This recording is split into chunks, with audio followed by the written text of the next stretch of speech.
Okay,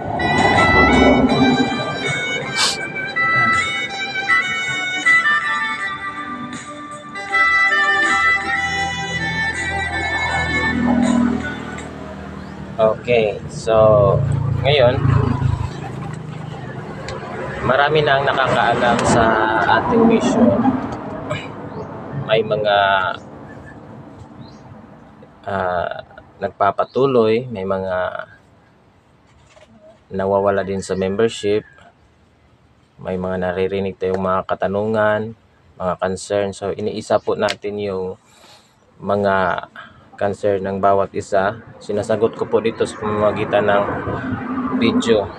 So napansin ninyo yung video natin wala masyadong reaction kasi nga ang tinuturo natin dito, hindi tayo sumasabay sa mundo, hindi tayo sumasabay sa kaalaman ng mundo. Kaya nga these teachings revolutionize the world. So ibang-iba ang ating itinuturo kaysa sa ibang mga nagtuturo. Kaya hindi ito magugustuhan ng karamihan. Kunti lang ang magkakagusto nito. Kaya nga may sinasabi si Jesus Christ, if you belong to the world, it would love you as its own. So kapag ginagawa mo kung ano yung ginagawa ng karamihan, siyempre marami ang magkakagusto. Kung mag-joke lang tayo dito, magpapatawa lang tayo, of course marami ang magkakagusto kasi nagpapatawa tayo yun nga lang, itong pagpapatawa pansamantala lang yan. Kung gagawa tayo ng video na nagpapatawa sa karamihan, ngayon lang sila tumatawa. What about the future? What about the destiny of their spirits? Kung mapunta sila sa impyerno, ngayon sila tumatawa, bukas pala nai-impyerno na. So ang ginagawa natin dito, hindi tayo nagpapatawa, pero ibibigay natin ang mga tao, ilalagay natin ang mga tao doon sa pagtawa na walang katapusan. Kasi kapag sabi ni Jesus Christ, kapag nasumpungan mo ang katotohanan, you will live in the eternal life. That means, ano yung eternal life? Eternal happiness. Magkakaroon ka ng kaligayahang walang hanggan. So sa ngayon nagtuturo tayo ng katotohanan, maaaring hindi ka tatawa dyan, pero kapag sinusunod mo ito, pagdating mo in your afterlife, you will live in an eternal happiness. Magiging masaya ka buong buhay mo hanggang sa walang hanggan. Yun ang napakaganda. Kasi ngayon hindi ka pa tumatawa, pero if you embrace these teachings, you will live in the eternal happiness. Yun ang kagandahan. So mas maganda pala ito kaysa sa nagpapatawa tayo. Magawa tayo ng mga video na nagpapatawa. Yung iba minsan nakakasakit na sila ng damdamin ng ibang tao sa kanilang mga prank para lang magkakaroon ng maraming likes, maraming reactions, which is hindi naman talaga maganda. Hindi natin kailangan na saktan natin yung ibang tao para lang magkakaroon tayo ng ma-uplift lang yung identity natin. Hindi na kailangan yun. So ngayon, ang ituturo natin ay katotohanan na magdadala sa mga tao doon sa eternal happiness, sa walang hanggang kaligayahan. Ngayon, bago tayo dumating doon, kaya nga itinuturo natin at nagpapakilala tayo na ito ang inyong Lord Rini, ang inyong advocate, ang inyong comforter, which is the prophesied by Jesus as the next comforter. So marami na ang nakakaalam sa aking misyon. Ngunit ilan lang ang ating mga followers, ilan lang ang ating mga listeners. Kasi nga hindi tayo nagtuturo ng kagaya ng tinuturo ng mga pastor nila at mga pari nila.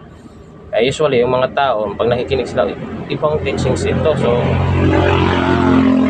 hindi tayo tatanggap ito kasi ibang teachings. So which is wrong. Sabi ni Jesus Christ dyan, if you stay in your tradition, hindi ka maliligtas. If you stay in your mindset, if you will not elevate to the higher mindset, ay hindi ka maliligtas. Okay, so may naririnig tayo na sinasabi, Brad, nagkasala ako kasi sinabi ni pastor. Nagkasala ako kasi sinabi ng pari. So tama ba yan? Nagkasala ako, Brad, kasi sinabi ng kapitbahay namin. Okay. Dahil nandito na ang hari, ang next comforter, which is the Spirit of Truth, which is the incarnation of the El Elyon. Ito na ang magsasabi kung ikaw ba ay nagkasala sa batas ng Diyos o hindi. So hindi na pala ang mga pastor, hindi na ang mga pari, they have no right to interpret the law of God. Wala na silang karapatan dahil dumating na ang hari. Ang hari ay siyang judge ng buong mundo, ang judge na ipinadala ni Jesus Christ at saka ni Almighty Father. Sinabi ba ito ni Jesus Christ? Napakabigat ng sinasabi ko ngayon, di ba? So may mga tao na hindi nagagandahan nito kasi nga, hindi pala makapag-interpret doon yung pari na sinusunod ko, yung pastor na sinusunod ko. Ikaw lang pala, Brad. Saan ba yan natin mababasa? Sa Biblia. So, napakahalaga na malaman natin ito. Kasi nga marami tayong naririnig ng mga tao na minsan nagkakaroon sila ng depression dahil sinabi daw ng churches nila na ito, makasalanan ka kasi ganito, ganyan, may asawa ka, may ganon. Okay, so may kirida ka or whatever na kasalanan na ginawa mo, 6 ang anak mo or whatever, 10. So may mga taong ganyan, kaya nga hindi na sila pumupunta sa church kasi nga ginajudge na sila ng mga members or yung pari or pastor nila na siya ay makasalanan. Tama ba yun? So ang mag-judge kung sino ang may kasalanan, sabi ni Jesus Christ, ay itong hari na kanyang ipapadala, itong the next comforter, which is the Spirit of Truth, which is the El Elyon, ang inyong lingkod ngayon, ang inyong Lord Rene, nandito na ngayon. So saan ba natin yan mababasa? Kasi Brad, napaka-weirdo naman yan. Napaka-weirdo ng iyong tinuro na ikaw lang ang magbibigay ng tamang judgment, ng tamang interpretation kung kami ba ay nagkasala o hindi. Okay, pupunta tayo dito sa John chapter 16 verse 7. Nevertheless, I tell you the truth. Okay, sino ang nagsasalita nito? Si Jesus Christ. Kaya, kung may Bible ka dyan, pumunta ka sa John chapter 16 verse 7. Nevertheless, I tell you the truth. It is expedient for you that I go away. For if I go not away, the Comforter will not come unto you. But if I depart, I will send him unto you. Okay. Napakahalaga daw na ako ay aalis. Dahil kung hindi ako aalis, hindi rin darating yung the next comforter o yung susunod na hari.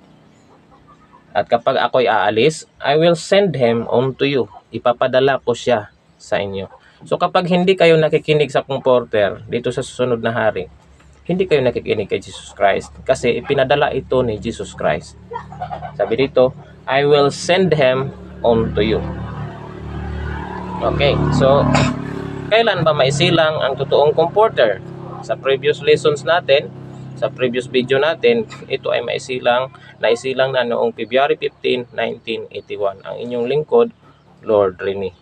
So, dahil sa prophecy ni Daniel, that will be 7 times from the fall of Babylon, 2,520 years, maisilang na sa mundo ang totoong next comforter. Ngayon, ano ba ang function? Ano ba ang gawain ng isang susunod na hari or next comforter? Sa verse 8, when he is come, okay, the pronoun he used is he.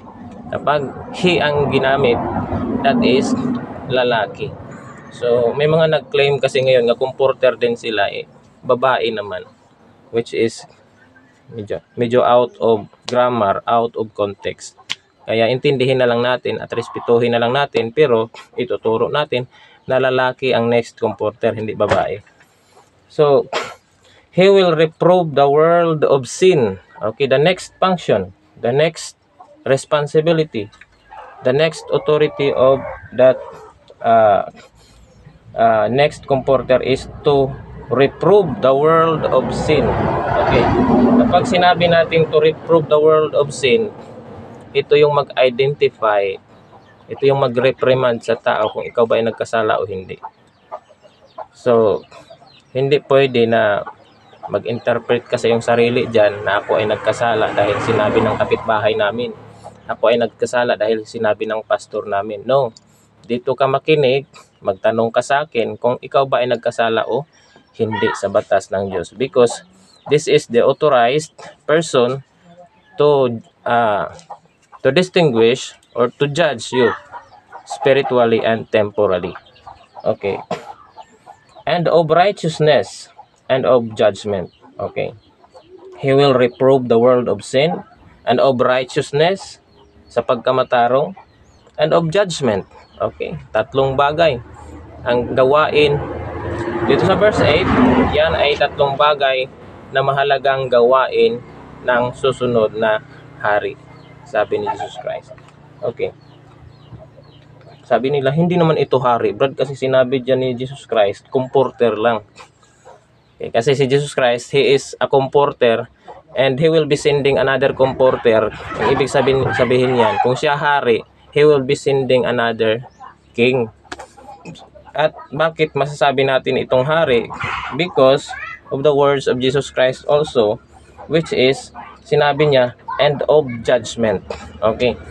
Noong unang panahon kasi, ang makapaghusga at ang makapaghatol sa bayan ng Israel ay hari lang.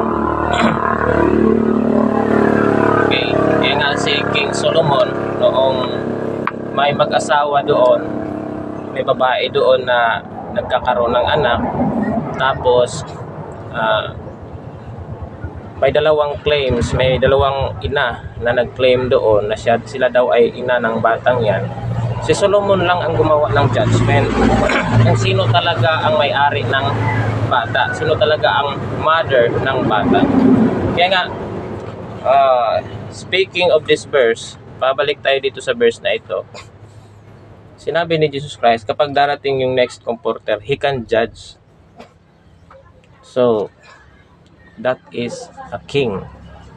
So, sa verse 9, of sin, because they believe not on me. Okay, so, napakahalaga yung verse 9.